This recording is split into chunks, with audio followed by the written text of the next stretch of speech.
morning. Thank you for joining me for another 5 good minutes with the Word. I'm Barry Bryson. We're continuing our study of the resurrection events in the New Testament, and we're in the middle of Jesus raising Jairus' daughter, that story, which of the 7 is number 4. So we're in the middle of the middle event. And he has just healed the woman with the hemorrhage. And this story is embedded in the larger story of raising Jairus' daughter in all 3 gospel accounts, Matthew 8, Mark 5, Luke 9. We're looking at Mark's gospel because it has more detail and because it contains the words of Jesus in Aramaic. So, synagogue ruler comes. It's not popular that he would be talking to Jesus. It's not done.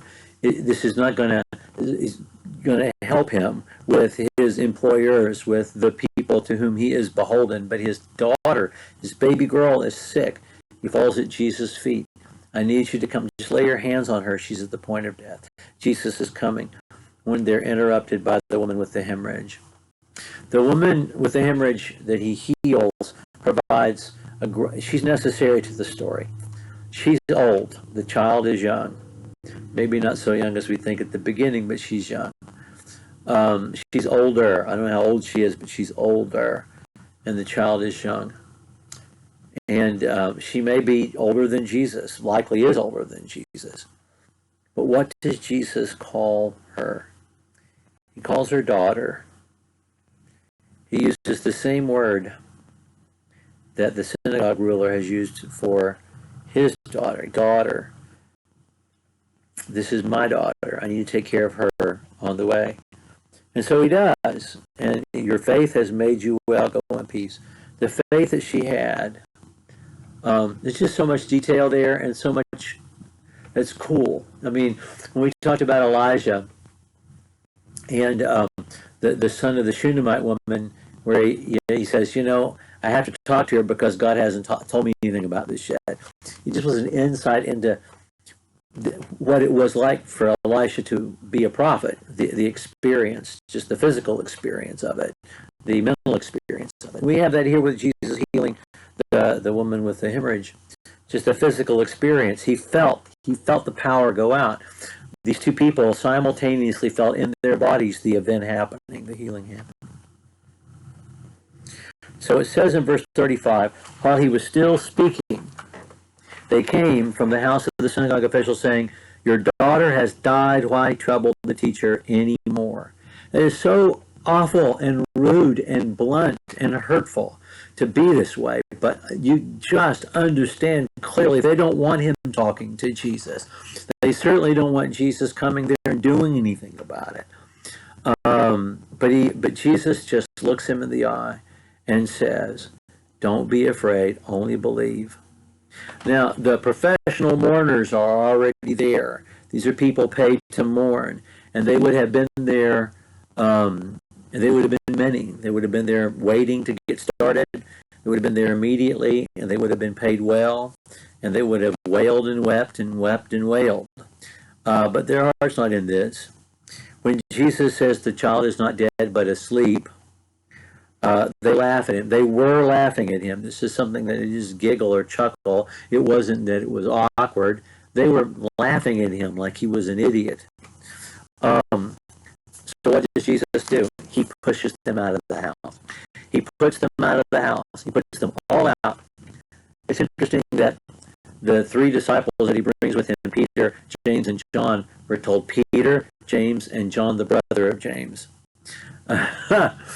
So Peter, Andrew, James, and John were all in business together as fishermen. And Peter and James were the 2 older brothers. They're mentioned first. And Andrew and John are the younger brothers. And in the telling of the story, James comes first because he's the oldest. I like that. I'm an oldest, so I do like that. Anyway, he takes Peter, James, and John. Poor Andrew got left out. Peter, James, and John, and they go to the room where the girl is. If she's dead, she's going to be in an upstairs room, washed and laying out, ready for burial. He puts everybody out. He takes the child by the hand. This is so quiet, such a quiet moment. The event happens within a public setting, but in the moment that it happened, it's a quiet moment. It's not like Lazarus or the widow of Nain's son at all. It's so quiet. He just takes her hand. Not like he doesn't lay on her or anything like that, like Elisha and Elijah do, and like Paul will do later on. He just takes her hand and like he's waking her up for school.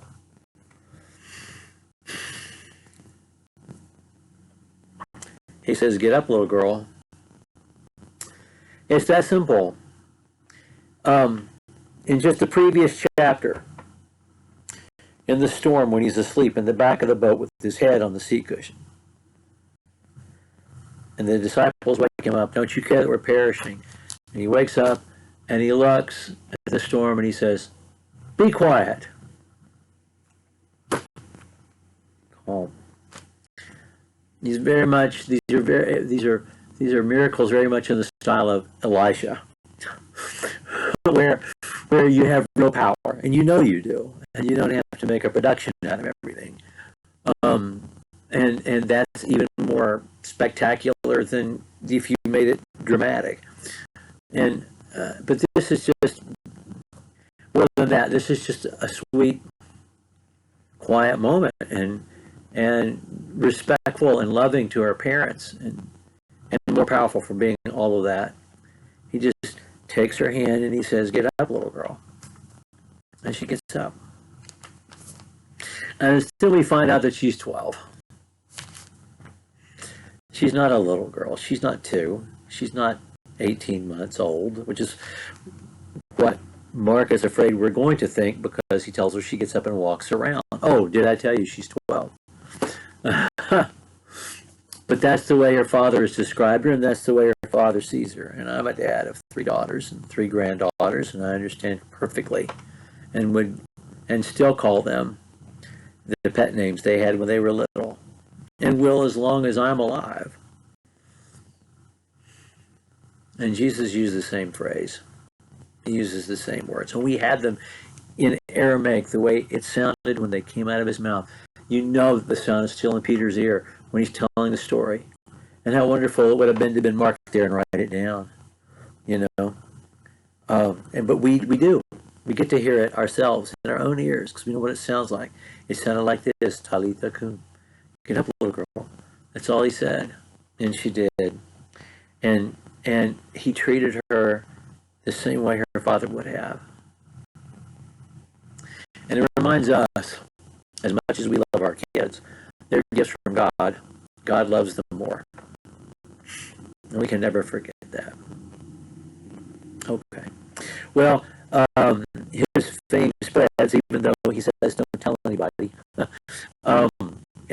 And this produces, of course, faith. We're going to look at Lazarus, and we're going to spend our time on Lazarus. There's a lot of ink on Lazarus and the raising of Lazarus in John chapter 11, and we need to pause. It is nothing short of the climax of Jesus' public ministry. We'll introduce it next time. Thank you for joining me for another 5 good minutes with the Word.